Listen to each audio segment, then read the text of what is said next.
Então voltei para a gente terminar o estudo. Peço desculpa a vocês por tudo que aconteceu, mas faz parte.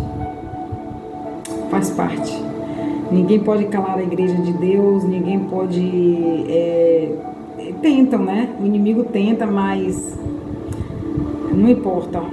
Até mesmo se não tivesse nenhuma luz, a minha ring light aqui, ainda bem que ela tá, a luz foi, mas voltou rapidinho, entendeu? E agora vamos lá para o estudo sem mais demora, tá bom? Vocês me seguem, tá? Por favor. Então vamos lá, Apocalipse 20, tá? Que diz assim, estudo de Apocalipse, o título diz assim: Satanás é amarrado por 1000 anos, os fiéis reinam com Cristo. E vi descer do céu um anjo que tinha a chave do abismo e uma grande cadeia na sua mão. Ele prendeu o dragão e a antiga serpente, que é o diabo e Satanás, e amarrou por 1000 anos, e lançou no abismo, e ali o encerrou, pôs selo sobre ele, para que mais não engane as nações, até que os 1000 anos se acabem. E depois, glória a Deus, e depois importa que seja solto por um pouco de tempo. E vi tronos e assentaram-se sobre eles aqueles a quem foi dado o poder de julgar. E vi as almas daqueles que foram degolados pelo testemunho de Jesus e pela palavra de Deus, e que não adoraram a besta nem a sua imagem, e não receberam o sinal na testa nem na mão, e viveram e reinaram com Cristo durante 1000 anos. Mas os outros mortos não reviveram, até que os 1000 anos se acabaram. Esta é a primeira ressurreição. Bem-aventurados é santo aquele que tem parte na primeira ressurreição. E sobre estes não tem poder a segunda morte. Estes não têm poder a segunda morte, mas serão sacerdotes de Deus e de Cristo, e reinarão com ele 1000 anos. Que maravilha, meu Deus. Satanás é solto e depois vencido para sempre. E acabando-se os 1000 anos, Satanás será solto da sua prisão e sairá a enganar as nações que estão sobre os 4 cantos da terra, Gog e Magog, cujo número é como a areia do mar, para os ajuntar com batalha. E subiram sobre a largura da terra, e cercaram o arraial dos santos, e a cidade amada, mas desceu fogo do céu, e os devorou. E o diabo que os enganava foi lançado no fogo, no lagar de fogo e enxofre, onde está a besta e o falso profeta. E de dia e de noite serão atormentados para todo sempre. O juízo final. E vi um grande trono branco, e o que estava assentado sobre ele, de cuja presença fugiu a terra e o céu, e não achou lugar para eles. E vi os mortos, grandes e pequenos, que estavam diante do trono, e abriram-se os livros, e abriram-se outro livro, que o da vida, e os mortos, aleluia, Jesus, e os mortos têm julgados pelas coisas que estavam escritas nos livros, segundo as suas obras. E deu o mar os mortos que nele havia, e a morte e o inferno deram os mortos que neles havia, e foram julgados cada um segundo as suas obras. E a morte e o inferno foram lançados no lago de fogo. Esta é a segunda morte. E aquele que não foi achado escrito no livro da vida foi lançado no lago de fogo. Terríveis, meus amados, né? Fique firme com Cristo. Vamos nos estudos aqui. Então, aqui nos estudos diz assim: prendeu o dragão e amarrou-o por 1000 anos. Depois da volta de Cristo e dos eventos do capítulo 19 que eu li ontem, Satanás será preso e amarrado por 1000 anos, para que não mais engane as nações. Isso implica numa cessão total da sua influência durante 1000 anos. Depois dos 1000 anos, ele será solto por pouco tempo para enganar aqueles que se rebelaram contra o domínio de Deus. A gente pode ver em Apocalipse 3, versículo 7 até o 9. A obra mais comum de Satanás é enganar. Preste atenção, a obra mais comum de Satanás é enganar. Que está lá em Gênesis capítulo 3, versículo 13. Se você for lá, foi de lá que tudo começou.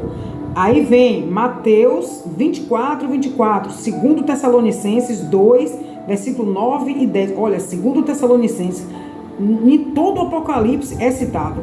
É incrível. Para que mais não engane, nós estamos no estudo 3, do capítulo 20.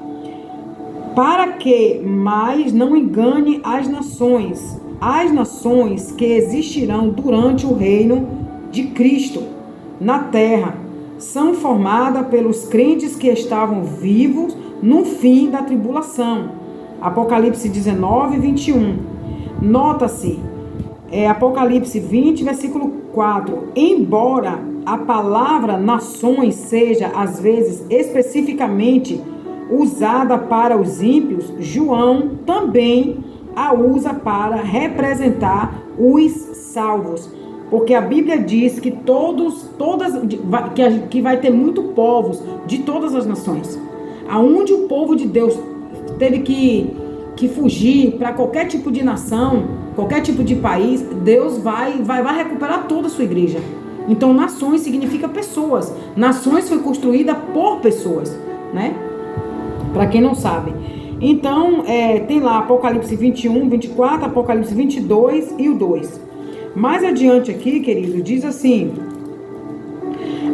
tronos e assentaram-se sobre eles. Aqueles que se assentam nos tronos são provavelmente os vencedores. Os vencedores, glória a Deus, meu Pai. Oriando de todos os tempos. Possivelmente inclui os santos do Antigo Testamento. Olha, do Antigo Testamento. Nota-se em Apocalipse 2:7. Possivelmente inclui os santos do Antigo Testamento, que está em Ezequiel 37, versículo 11 até o 14. Efésios 2, e versículo 14 até o 22, Efésios 3, versículo 6. Hebreus 11 e versículo 39 e 40. Aqueles que viveram voltaram à vida depois de voltar de Cristo. São conforme e declarado os que foram fiéis a Ele e que morreram durante a tribulação. Capítulo de Apocalipse 6, versículo 9. Apocalipse 2, versículo 17. João não menciona a ressurreição dos santos da igreja que morreram, porque ela já ocorreu quando Cristo retirou sua igreja da terra e a levou ao céu, que está lá em João 14:3. Vocês podem dar uma lida. 1 Coríntios 15, versículo 51, que nós vamos fazer o estudo do arrebatamento da igreja. Mais adiante diz assim: reinaram com Cristo durante 1000 anos.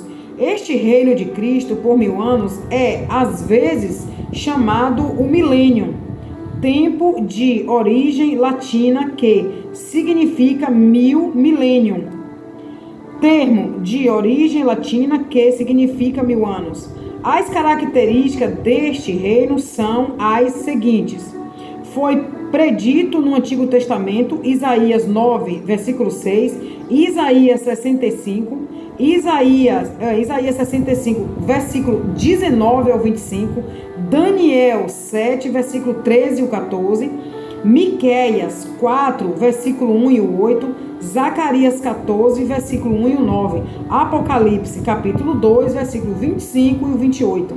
Satanás estará preso, que vocês podem ver em Apocalipse capítulo 2, 3. Do reino milenial de Cristo participarão os salvos da igreja. Apocalipse 2, 26 e o 27. Apocalipse 3, versículo 21. Apocalipse 5, 10. Apocalipse 20, versículo 4. Possivelmente os santos ressurretos do Antigo Testamento, que a gente pode ver em Ezequiel 37, 11 até o 14, Efésios 2, 14, e Efésios também do 14 ao 22, Hebreus 11, 39 e 40, e os santos mártires da tribulação, nota-se precedente. Gente, sabe o que é mártires? São aqueles que deram testemunho de Jesus. Esse é o significado dos mártires, que morreram, que não temeram a morte, morreram por amor a Cristo, por amor de verdade. Eles foram crentes de verdade.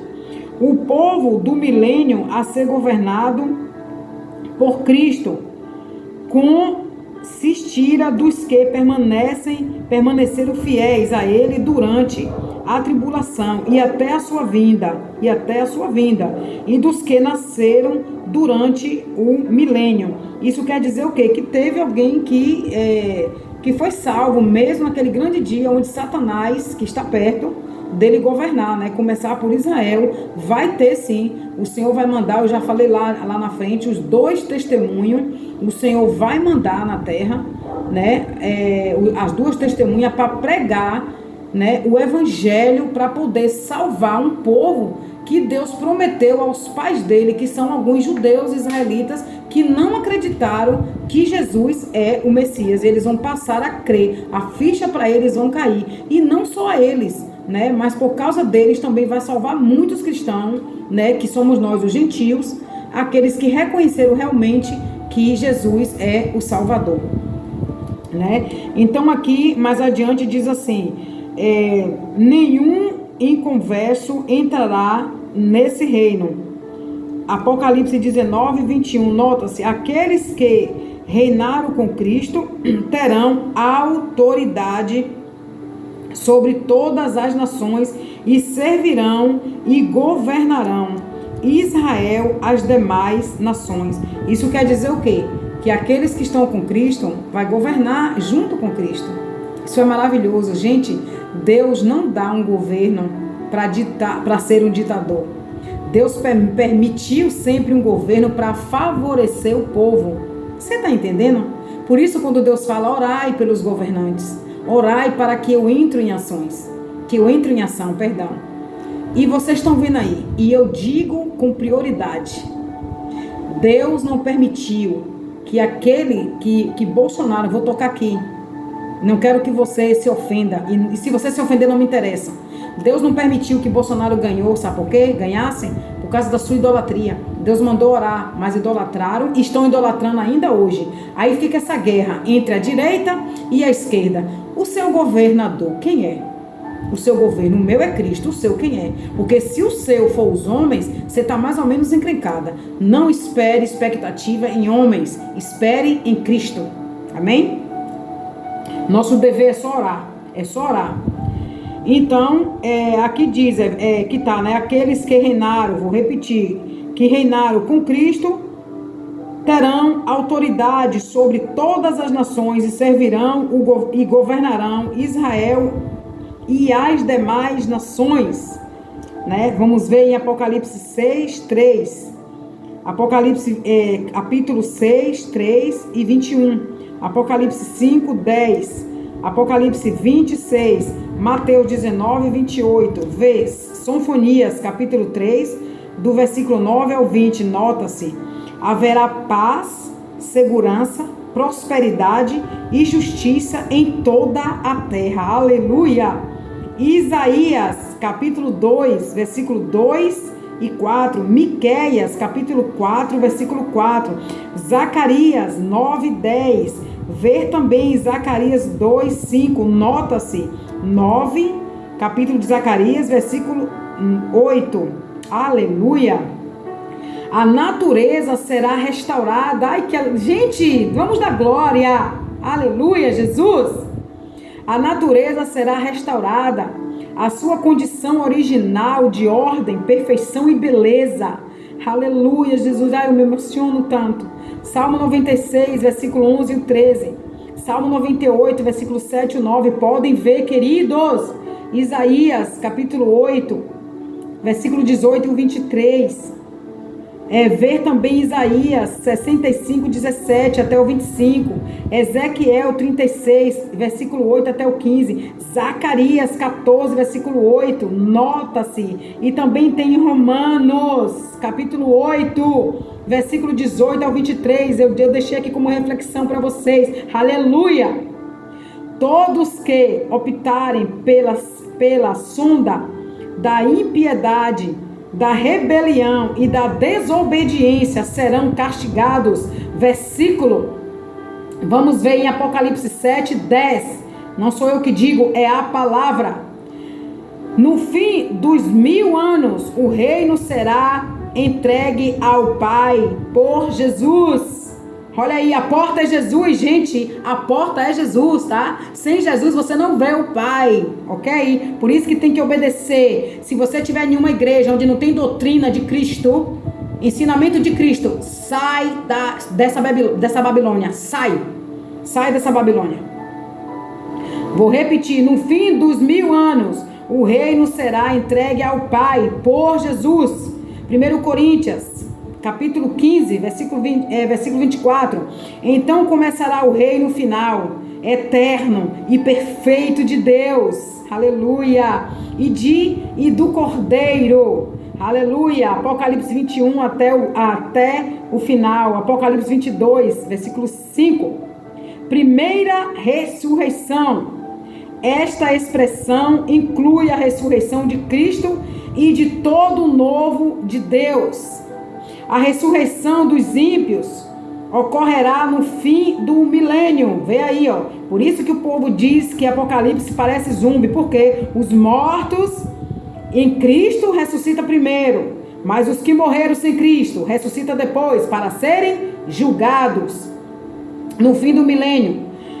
Apocalipse 12, 13, Isaías 26, versículo 19 e 21, Daniel 12, versículo 2 e 13, João 11, 25 e 26 versículos, João 5, versículo 28 e 29, 1 Coríntios 15, versículo 20 e 52. Ver o estudo, o arrebatamento da igreja. De novo, vamos fazer mais adiante esse estudo. Aqui, versículo 7 do estudo: Satanás será solto. No fim do reino de Cristo, Satanás será solto. O próprio Satanás enganando-se ao ponto de supor que ainda poderá derrotar a Deus. Coitado. Sairá a enganar aqueles que quiserem rebelar-se contra o reino de Cristo, e ajuntará uma multidão de expressão oriunda de Ezequiel, está lá, não, um momentinho, ajuntará uma multidão de semelhantes rebeldes, Gog e Magog. Aqui, gente, Gog e Magog são nações, hein? Tem nações aí que tá ligada com capeta, tá? Conduzido por Satanás, que está no versículo 8 ou Apocalipse 8, também vocês podem ver. Do mundo rebeladas contra Deus e a sua justiça. Versículo 8 do estudo. Enganar as nações. Ele vai enganar algumas nações. Esta é a última rebelião contra Deus. Aleluia. Esta é a última rebelião contra Deus. Muitos do que nascem durante o milênio não optam manifestamente pela rejeição do senhorio visível de Cristo e escolherá Satanás e a sua mentira. O julgamento divino é a sua destruição e ruína total. Apocalipse 9, versículo 20 e 10. O diabo lançado no lago de fogo. O poder de Satanás acabará então, pois Deus o lançará num lagar de fogo para todo o sempre. Aleluia! Versículos de Isaías 14, capítulo de Isaías 14, versículo 9 ao 13. Aleluia, perdão, gente, eu fico emocionada. Versículo 13, 17. Ali ele reinará, sendo sempre atormentado, dia e noite. Satanás, ele não comandará nem no inferno, porque se existe e tem, e eu creio que você crê, existe a vida eterna, existe tormentos eternos, e ele vai viver esse tormento, ele não vai mais poder comandar, enganar ninguém. Aqueles que ele conseguiu, infelizmente, né, que estão do lado dele, infelizmente, eu digo isso com o coração na mão, perdão, porque eu ainda tenho pessoas, familiares, parentela, amigos e até aqueles que não gostam de mim. Eu oro para que eles reconheçam Cristo. Eu fico muito emocionada, peço desculpa a vocês, sabe, que quando se trata de Cristo eu me emociono, eu choro, porque as pessoas estão realmente brincando, sabe, brincando realmente, achando que a Bíblia é um conto de fadas, sabe, e não é, tá? Então, mais adiante aqui, diz assim, aleluia, Jesus, diz assim, né, eternamente, fugiu a terra e o céu, pode ser uma referência à destruição do universo e à criação do novo céu e da nova terra, aleluia. Apocalipse 21, 1, Isaías 51, segundo Pedro, capítulo 3, versículo 7, 10 até o 12. Apocalipse, aqui agora o estudo de 11 e ao 13. Grande trono branco. Grande trono branco. E o julgamento aqui descrito é chamado o julgamento do grande, aleluia, aleluia, Jesus, do julgamento do grande trono branco, abrangeado os períodos de todas as épocas. Alguns entendem que os que foram salvos durante o reino milenar de Cristo na terra serão incluídos nesse julgamento. Ai, Pai, eu recebo, eu quero estar em nome de Jesus. Lago de fogo. A Bíblia descreve um quadro terrível do destino dos perdidos. Gente, eu vou ler, vou repetir. A Bíblia descreve um quadro terrível do destino dos perdidos, meu Senhor. Fala de tribulação e angústia. Romanos, capítulo 2, versículo 9. Pranto, ranger de dente. Mateus 22, versículo 13. Mateus 25, 30. Eterna perdição. Segundo Tessalonicenses, capítulo 1, versículo 9. Fornalha de fogo. Mateus 13, versículo 42 e 50. Fala das cadeias da escuridão. Segundo Pedro, capítulo 2, versículo 4. Do tormento eterno. Mateus 25, 46. De um inferno e de um fogo que nunca se apaga. Marcos, capítulo 9, versículo 43. De um ardente lago de fogo e de enxofre. Capítulo de Apocalipse 19, 20. E onde a fumaça do seu tormento sobe para todo o sempre, e não tem repouso, nem de dia, nem de noite. Vou repetir: não terá repouso, nem de dia, nem de noite, e todo sempre, e não tem repouso, nem de dia, nem de noite. Apocalipse 14, versículo 11. Realmente horrenda coisa é cair nas mãos de Deus. Preste atenção. Horrível coisa é cair nas mãos de Deus vivo. Hebreus capítulo 10, versículo 31. Bom seria para esse homem se não houverá nascido. Mateus 26, 24. Vês também Mateus 10, 28. Nota-se, os crentes do Novo Testamento tinham nítido consciência do destino de quem vive no pecado. Por essa razão, eles pregavam com lágrimas. Preste atenção. Novo Testamento tinha nítido consciência do destino de quem vive no pecado. Por essa razão, eles pregavam com lágrimas. Vamos ver lá em Marcos capítulo 9, 24, Atos 20, 19. Nota-se, defendiam a palavra infalível de Deus e o evangelho da salvação contra todas as distorções, as falsas doutrinas, que está em Filipos capítulo 1, 17, 2 Timóteo 4, 14, nota-se, ver o estudo, os pastores e seus deveres. Tem aqui também, ai do pastor, ai de líderes que não fazem a vontade do Senhor, né? Que a gente vai fazer esse estudo depois.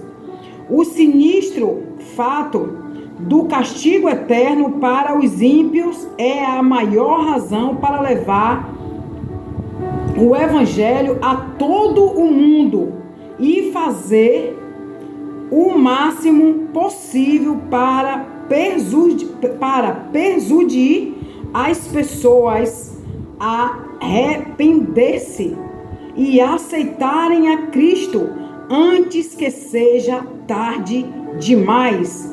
Está em João 3,16. Não o evangelho de, não a epístola de João, mas o evangelho de João, capítulo 3, versículo 16. E mais adiante diz assim: livro da vida, que está em Apocalipse 3, 5.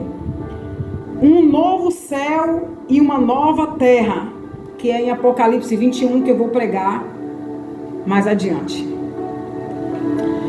Queridos, muito explicado, creio. Eu me emocionei, peço perdão a vocês, sabe?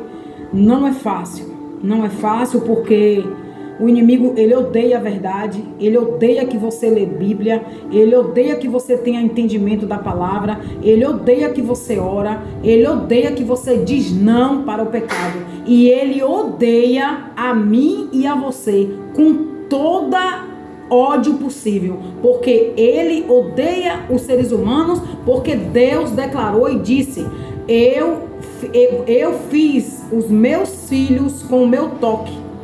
Com a boca, o Pai, o Filho e o Espírito Santo disse: façamos, haja luz, e houve luz.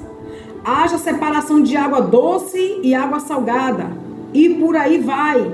Mas quando se tratou de fazermos, aí ele disse: aqui eu vou ter que tocar, vou ter que tocar. E ele tocou. Então, se você está com algum problema, com alguma casca de demônio, que você diz: Célia, eu tenho isso aqui, Célia, que eu não sei como fazer, fique tranquilo. A sabedoria que Deus deu para um homem construir um carro, e você perguntar para aquele homem: você sabe qual é o problema desse carro? Ele vai te dizer: eu sei, porque foi eu que construí esse carro. Assim é você: papai, tá doendo aqui. Papai, eu não consigo me libertar desse pecado. Eu não consigo me libertar da prostituição. Eu não consigo me libertar da masturbação. Eu não consigo me libertar, Senhor, da sensualidade. Senhor, eu não consigo me libertar da fofoca. Eu não posso ver alguém fazendo coisa que eu já saio falando e eu ainda invento, Senhor. O Senhor me liberta? O Senhor pode tirar essa casca de demônio? Oh, filho meu, você falou, abriu a boca, pá, ele age. O Senhor é educado. Eis que estou à porta e bato. Se abrires, entrarei e cearei, e mudarei a tua história. Mas se você não abrir a porta para Cristo, ele não entra, porque ele não é invadente. E essa porta, quando ele bate, não tem a manilha da frente. A manilha tem do seu lado. Então quem tem que abrir é você. Quem tem que abrir é você. Então não se engane. Cristo é a porta. E cada dia ela fica bem estreitinha, mais estreita que um palito de picolé. Cuidado. Sem a porta que é Jesus, tu jamais verás o Pai. Então, se tem uma igreja que não está fazendo as doutrinas de Cristo e nem os ensinamentos, princípios de Cristo, fuja dessa Babilônia, antes que a ira de Deus, a mão de Deus pese sobre você. A palavra aqui falou bem claro: ai daquele que ele vai pedir para morrer se ele estiver nas mãos de Deus. Ai daquele. Ok? Então é por isso que todos os dias eu digo: papai, pega a minha família, coloca em tuas mãos. Eu não entrego a minha família em mão de Buda, de Maomé, de cão ali, cão aqui. A minha família está entregue nas mãos do Todo-Poderoso, do Eu Sou. E a tua família? Você está entregando nas mãos de quem? Entregue nas mãos de Deus, porque ali está segura. A casa não é de areia. A casa é a rocha, a pedra da esquina, que é Jesus de Nazaré.